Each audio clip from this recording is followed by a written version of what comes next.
Неопходна е реформа на најнереформираната институција.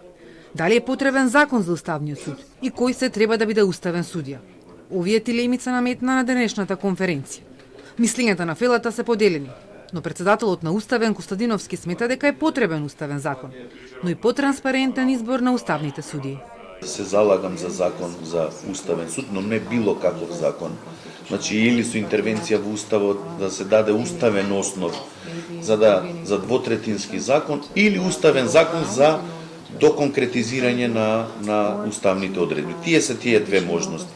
Затоа што нас ни треба двотретинско мнозинство да ни ја гарантира нашата самостојност и независност. Според председателката на државата, Силјана Скадавкова, потребен е радикален пристап за темелна реформа на уставното судство. И таа смета дека е потребно конкретизирање на терминот истакнат правник, односно појасни критериуми за избор на уставни судии. Ова што ни се случуваше во уставното судство сиве овие години не е толку резултат на недостиг на доволно одредби во уставот, туку е резултат на партизацијата и политизацијата. Уставниот суд поминаа многу фигури кои не би можело да седат и не би требало да седат, извинете ме, ама како професорка зборувам во Уставниот суд. Чест на исклучоците. Амбасадорката на САД Агилер посочи дека транспарентноста е многу важна, а судиите ги потсети и на заклетвата.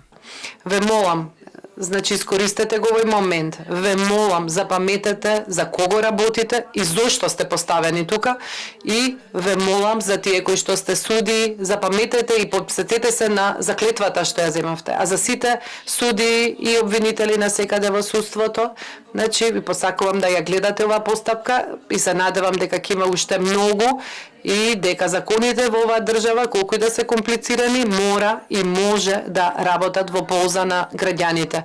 ЕУ амбасадорот Рокас посочи дека Европската унија ја поддржува земјава да изгради силни, независни и кредибилни институции. Зајакнувањето на Уставот не е само формално барање за членство во Европската унија, тоа е практично стратешка инвестиција во фер пристапот, во владењето на правото, нешто што им е потребно на граѓаните. Во која насока треба да се минува институцијата која што го штити Уставот? Своји ставови кажаа судии, универзитетски професори по уставно право, а беше презентирана и студија изработена со помош на ЕУ проект.